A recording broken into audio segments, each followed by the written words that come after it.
warahmatullahi wabarakatuh. Baiklah, kami dari kelompok 8 ingin mempresentasikan hasil makalah kami yang berjudul Sasaran Pengembangan Silabus. Baiklah, sebelum masuk dalam pembahasan kita, terlebih dahulu kami akan memperkenalkan diri kami, yaitu dari saya, Ramaita, dan teman saya, Safarina, dari Fakultas Agama Islam Universitas Ramli Mekah. Langsung saja kita masuk ke dalam pembahasan. Baiklah, langsung saja kita masuk ke dalam pembahasan kita, yaitu pengertian silabus. Silabus adalah rencana pembelajaran pada suatu kelompok mata pelajaran tema tertentu yang mencakup SK, KD, materi, pembelajaran, kegiatan pembelajaran, indikator pencapaian kompetensi, penilaian, alokasi waktu, dan sumber belajar.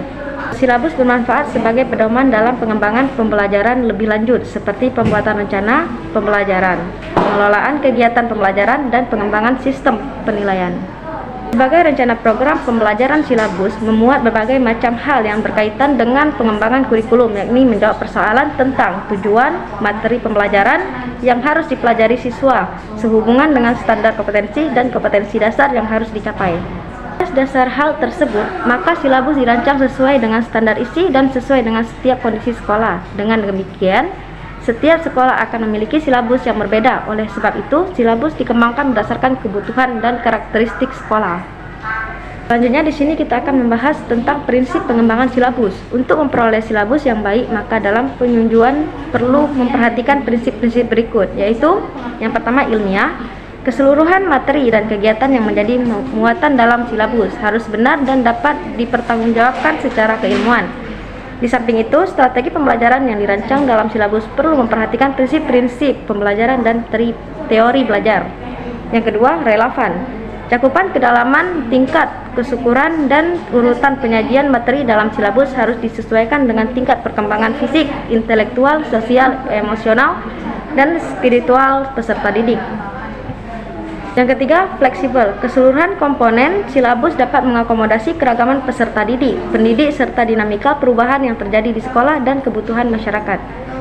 Fleksibel silabus ini memungkinkan pengembangan dan penyesuaian silabus dengan kondisi dan kebutuhan masyarakat. Yang keempat, sistematis. Komponen-komponen silabus saling berhubungan secara fungsional dalam mencapai kompetensi. Yang kelima, konsisten. Adanya hubungan yang konsisten antara KD, indikator, materi pembelajaran, kegiatan pembelajaran, sumber belajar, serta teknik dan instrumen penilaian. Yang keenam, memadai. Cakupan indikator, materi, kegiatan, dan sumber pembelajaran, serta sistem penilaian cukup untuk menunjang pencapaian kompetensi dasar. Yang ketujuh, aktual dan kontekstual. Cakupan indikator, materi pembelajaran, pengalaman belajar, sumber belajar, dan sistem penilaian memperhatikan perkembangan ilmu, teknologi, dan seni mutakhir dalam kehidupan nyata dan peristiwa yang terjadi. Yang kedelapan, menyeluruh. Komponen silabus mencakup keseluruhan ranah kompetensi baik kognitif, efektif maupun psikomotor. Prinsip ini hendaknya dipertimbangkan baik dalam pengembangan materi dan kegiatan pembelajaran maupun penilaiannya. Selanjutnya, unit waktu silabus. Yang pertama, silabus mata pelajaran disusun berdasarkan seluruh alokasi waktu yang disediakan untuk setiap mata pelajaran, memperhatikan penyelenggara pendidikan di tingkat satuan pendidikan.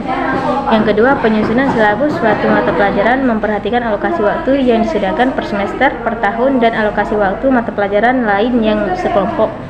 Yang ketiga, implementasi pembelajaran per semester menggunakan pengalaman silabus sesuai SK dan KD untuk mata pelajaran dengan alokasi waktu yang tersedia pada struktur kurikulum. Selanjutnya, pengembangan silabus. Pengembangan silabus dilakukan oleh kelompok guru mata pelajaran sejenis pada setiap kelompok atau beberapa kelompok. Selanjutnya, komponen silabus. Silabus merupakan salah satu bentuk penjabaran kurikulum. Bentuk ini merupakan komponen pokok dari silabus yang sering digunakan. Yang pertama, komponen yang berkaitan dengan kompetensi yang hendak dikuasai meliputi yang pertama, standar kompetensi, yang kedua, kompetensi dasar, yang ketiga, indikator materi pembelajaran.